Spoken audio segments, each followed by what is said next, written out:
but the voice of Americans should be heard.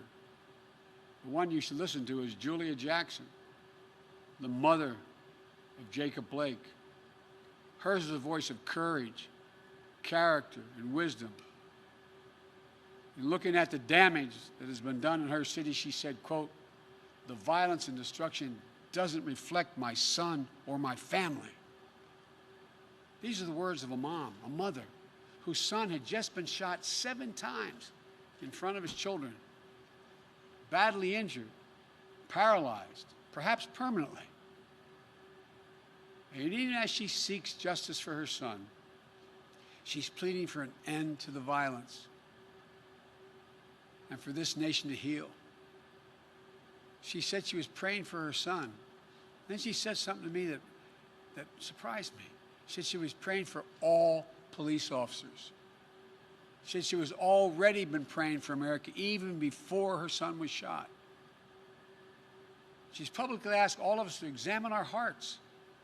Citizens, elected officials, the police, all of us.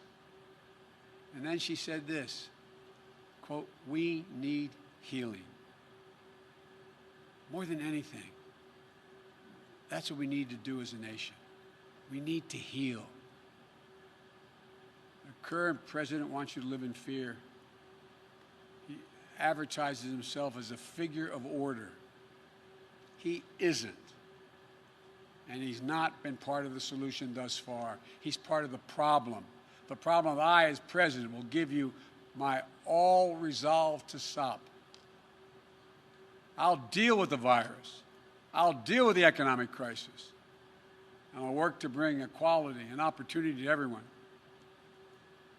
We've arrived at a moment in this campaign we all knew, including the press in front of me, knew we'd get to. The moment when Donald Trump would be so desperate he'd do anything to hold on to power. Donald Trump has been a toxic presence in our nation for 4 years, poisoning how we talk to one another, poisoning how we treat one another, poisoning the values this nation has always held dear, poisoning our very democracy. Now, in just a little over 60 days, we have a decision to make. Will we rid ourselves of this toxin? Or will we make a permanent part, we make it a permanent part of our nation's character?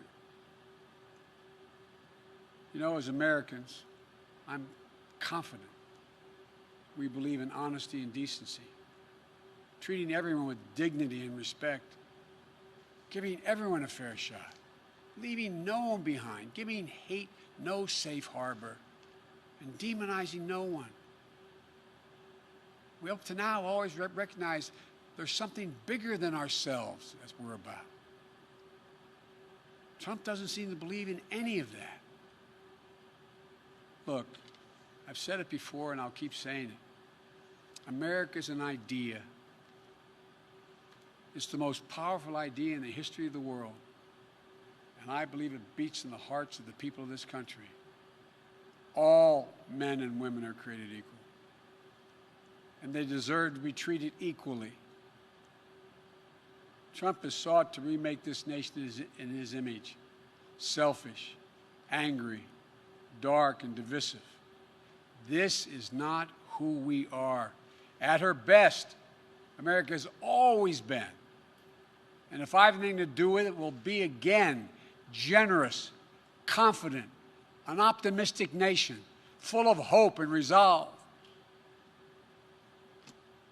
Donald Trump is determined to instill fear in America.